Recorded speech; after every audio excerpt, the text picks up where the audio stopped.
I stood in the hotel hallway holding a bouquet of roses like an idiot. Room 847. That's what her location said. She'd been posting photos all weekend. Girls' trip, much needed, with her friends Sarah and Michelle. Wine glasses, spa robes, the whole performance. But something felt off. The photos looked staged. The smiles looked forced. So I did something I'd never done before. I checked her phone location, and it led me here, the Riverside Hotel, 2 hours from home. I wanted to surprise her, show up with flowers, maybe join them for dinner, prove to myself I was being paranoid. I knocked on room 847. Footsteps. The lock clicked. The door opened. A man stood there, mid-30s, dress shirt unbuttoned, barefoot. He looked at me, looked at the flowers. His face went white. "Can I help you?" he asked, voice tight. Behind him I heard water running, a woman's voice from the bathroom. "Babe, did you order room service?" That voice, my wife's voice. The man's hand tightened on the door. "I think you have the wrong room." I looked past him, saw her suitcase, the one I'd helped her pack Friday morning, saw her jacket on the chair, saw the bottle of wine on the nightstand, 2 glasses. I looked back at him. My voice came out calm, too calm. "Tell Rachel her husband's here." His face crumbled. The bathroom door opened, and my wife walked out in a hotel robe, hair wet, smile on her face. She saw me. The smile died. The flowers fell from my hand. If you want to know what I did next and why that man started crying before my wife did, hit subscribe, because what happened in the next 60 seconds changed everything. My name is Nathan Cross. I'm 39 years old, and until 3 days ago, I thought I had a solid marriage. 15 years, 2 kids, a house in the suburbs of Charlotte, North Carolina. I'm a systems engineer for a manufacturing company. I work long hours, travel sometimes, but I always come home. Rachel was a marketing director for a healthcare company. Smart, driven, the kind of woman who can walk into a room and own it. We met in college, married at 25, built a life together. Or so I thought. The cracks started small. They always do. 6 months ago, Rachel started talking about needing space. Not from the marriage, she said, just space to breathe. "I love you, Nathan. I just feel like I've lost myself in being a wife and mom." I got it. I did. 2 kids under 10 will do that. So when she said she wanted to plan a girls' weekend, I supported it. "You deserve it," I told her. "Go, relax, have fun." That was 3 months ago. The first trip was to Asheville. Her and her college friends, Sarah and Michelle. She came back refreshed, happy. I thought, good, this is working. Then there was another trip, and another, once a month, like clockwork. Girls' weekend. I never questioned it. Why would I? Until last Thursday. I was doing laundry. Her suitcase from the last trip was still in the closet. I pulled it out to put it away, and something fell out of the side pocket. A receipt. The Riverside Hotel. Room 847, but the date was wrong. She'd told me that trip was to a spa resort in the mountains. I stared at the receipt, told myself there was an explanation. Maybe they changed plans, maybe the spa was booked, but something in my gut twisted. I opened my laptop and checked our credit card statements. The Riverside Hotel appeared 3 times, different dates. All on weekends, she said she was at different places. My hands started shaking. I told myself not to jump to conclusions, so I did something I'd never done in 15 years of marriage. I checked her location. We'd always shared locations, for safety, we said, so we'd know the kids were picked up, that we got to work okay. I'd never used it to track her, never had a reason to, until now. Friday morning, she kissed me goodbye. "Girls' weekend. Sarah's driving. We're heading to that new resort near Greenville." "Have fun," I said. "Love you." "Love you too." She left. I waited an hour. Then I opened the app. Her location pinged. The Riverside Hotel. Same place as the receipt. My stomach dropped. I stared at the little blue dot on the screen, sitting still in a hotel 2 hours away. Not a resort, not Greenville. The same hotel. Again. I sat in my kitchen for 3 hours, staring at that dot. It didn't move. My mind raced through possibilities. Maybe Sarah was sick and they had to stop. Maybe there was an emergency. Maybe... No. Deep down, I knew. You know before you know. Your body knows before your brain will admit it. I called her. It rang 4 times. Voicemail. I texted, "Hey, you make it okay?" 3 dots appeared. Then, "Yes, just checked in. About to hit the spa. Talk later." Red heart. She was lying. The location said she was at the Riverside Hotel. She said she was at a resort. I stood up, grabbed my keys, and I drove. The Riverside Hotel is one of those mid-tier business hotels. Clean, corporate, forgettable. I pulled into the parking lot at 2 p.m. Her car wasn't there, but that made sense. She'd said Sarah was driving. I sat in my truck for 10 minutes, gripping the steering wheel. Part of me wanted to turn around, go home, pretend I never saw the receipt. But I couldn't. I got out, walked into the lobby. The desk clerk smiled. "Checking in?" "No," I said. "I'm here to surprise my wife. She's in room 847. The clerk's smile faltered. I can't give out guest information." "I'm not asking for information. I know she's here. I just want to surprise her." The clerk hesitated, looked at me, looked at the computer. "Sir, I really can't." I pulled out my phone, showed her a photo of Rachel and me. "That's my wife. We've been married 15 years. I drove 2 hours to surprise her." The clerk's face softened. That's really sweet." She glanced around, lowered her voice. "8th floor." "Thank you." I headed for the elevator. On the way up, I stopped at the hotel gift shop, bought a bouquet of roses, red ones, her favorite. I don't know why. Maybe I was still hoping I was wrong. Maybe I wanted to give her a chance to explain. Or maybe I just needed something to hold so my hands would stop shaking. The elevator dinged. 8th floor. I walked down the hall, carpet muffling my steps. Room 847. I stood there for a long moment. Behind that door was either my paranoia or my worst nightmare. I knocked. Footsteps. The lock clicked. The door opened. A man stood there, mid-30s, tall, dress shirt unbuttoned at the collar, barefoot. He looked at me, looked at the flowers. His face went white. For a second, neither of us spoke. Then he said, voice tight, "Can I help you?" Behind him I heard water running, a shower. Then a voice, her voice. "Babe, did you order room service?" Babe. She called him Babe. The man's hand tightened on the doorframe. "I think you have the wrong room." I looked past him, saw her suitcase, the one I'd helped her pack yesterday morning, the one with the luggage tag I bought her for Christmas. Saw her jacket draped over the chair, saw the bottle of wine on the nightstand, 2 glasses. I looked back at him. "Tell Rachel her husband's here." His face crumbled. The bathroom door opened. Steam poured out. Rachel walked into the room wearing a white hotel robe, hair wet, towel in her hand. She was smiling. "Babe, I was thinking we could—" She saw me. The smile froze. The towel dropped from her hand. For 3 seconds, nobody moved. Then the flowers fell from my hand, hit the carpet with a soft thud. Rachel's face went from shock to panic to something I'd never seen before. Fear. "Nathan," she whispered. The man stepped back. I didn't know. She said she was separated." That snapped me out of it. I looked at him. "Separated?" He nodded, frantic. "She said you two were getting divorced, that she was just waiting for the paperwork." I turned to Rachel. "Is that what you told him?" She opened her mouth. Nothing came out. "We're not separated," I said, voice hollow.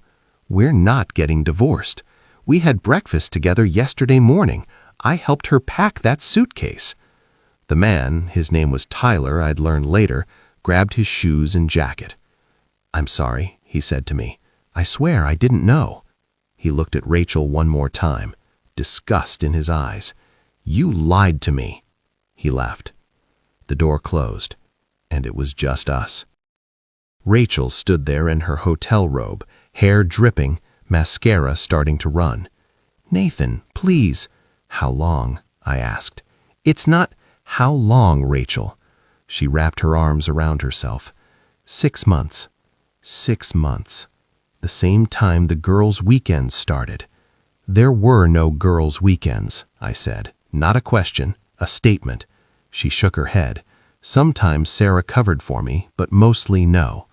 "So every time you kissed me goodbye, every time you said you loved me, every time you texted me from your spa day—" "I do love you," she said, desperate. "Nathan, I do. This wasn't about you." I laughed. It came out bitter. Then what was it about? "I don't know." She was crying now. "I don't know.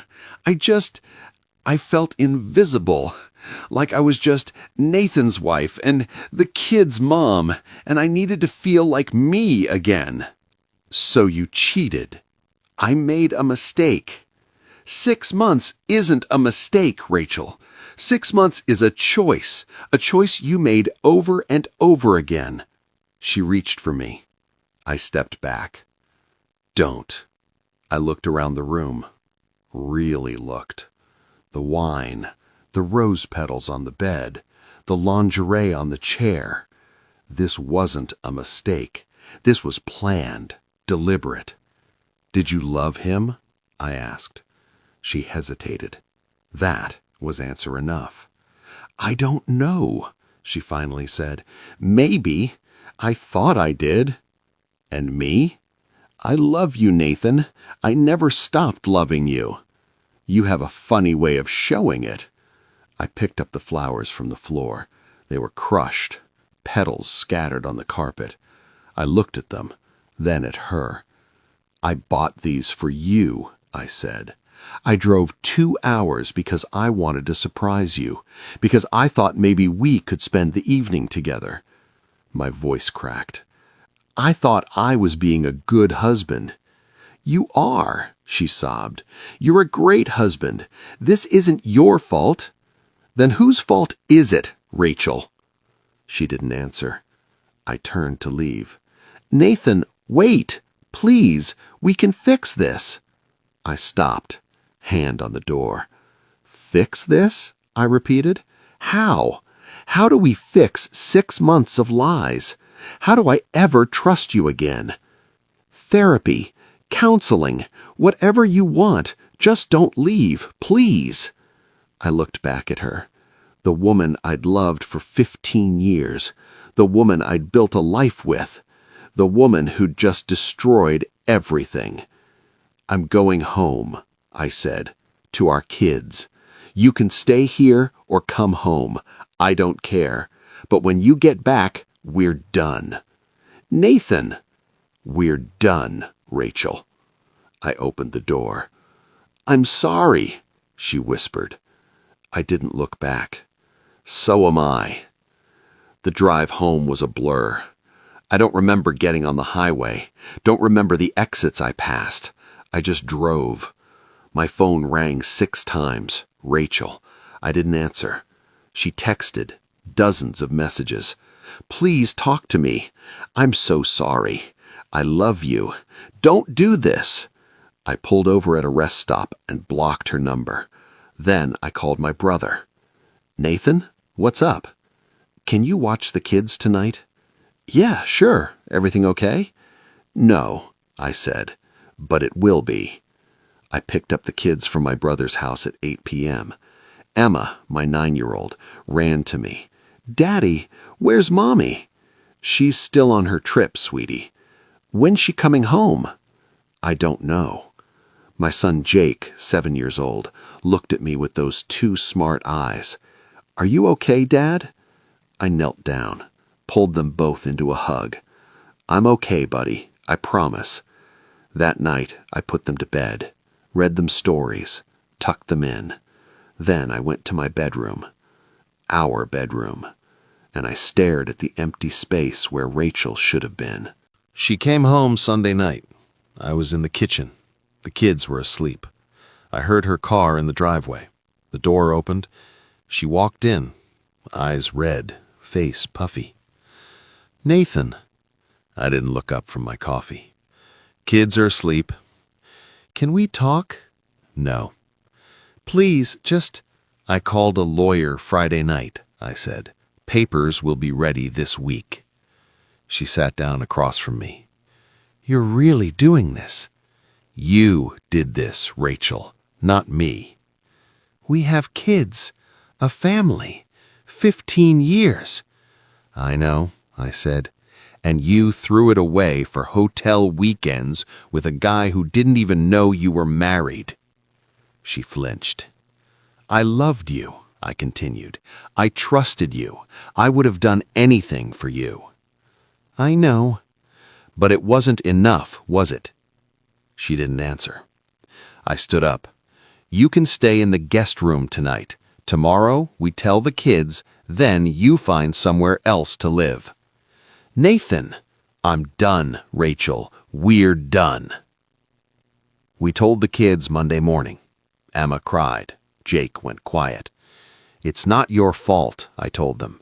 "Mommy and Daddy we can't be married anymore." "But why?" Emma asked. "Sometimes grown-ups make mistakes, and sometimes those mistakes can't be fixed." Jake looked at me. "Are you leaving?" "No, buddy. I'm staying right here. I'm not going anywhere." "What about Mom?" Rachel wiped her eyes. "I'm going to get my own place, but I'll see you all the time, I promise." Emma hugged her. "I don't want you to go." "I know, baby, I know." I watched them cry together and felt something inside me harden. This was her choice, her consequences, but they were paying the price too. The divorce took 4 months. Rachel tried to fight it at first, wanted counseling, wanted to work on things. I refused. My lawyer was clear. She committed adultery. You have proof. In North Carolina, that matters. We settled out of court. I got primary custody. She got weekends. I kept the house. She took her car and half the savings. No alimony, not after what she did. The day the papers were signed, I felt nothing. Not relief, not sadness, just empty. 6 months later, I was doing okay. The kids adjusted. Kids are resilient like that. I got into a routine: work, school pickup, dinner, homework, bedtime. I joined a gym, started running again. I even went on a date. Nothing serious, just coffee with a woman from work. It felt strange, but not bad. One night, Emma asked, "Dad, are you happy?" I thought about it. "I'm getting there, sweetheart." "Good," she said. "You deserve to be happy." I hugged her. "So do you." Rachel reached out a few times, apologizing, asking if we could talk. I kept it brief, polite, focused on the kids. I heard through mutual friends that she and Tyler didn't last, broke up 2 months after the divorce. Turns out relationships built on lies don't have strong foundations. I didn't feel vindicated. I just felt done. A year after that hotel hallway, I was putting Emma to bed. "Dad," she said, "do you still love Mom?" I paused. "I'll always care about her. She's your mom. But no, I don't love her anymore." "Because she hurt you?" "Yeah." "I'm sorry she hurt you." I kissed her forehead. "It's okay, baby. I'm okay now." And I was. Not perfect, not healed completely, but okay. Here's what I learned. Trust isn't something you rebuild. Once it's broken, it's broken. You can forgive, you can move on, but you can't unknow what you know. I'll never forget standing in that hallway, holding flowers, watching my marriage end in real time.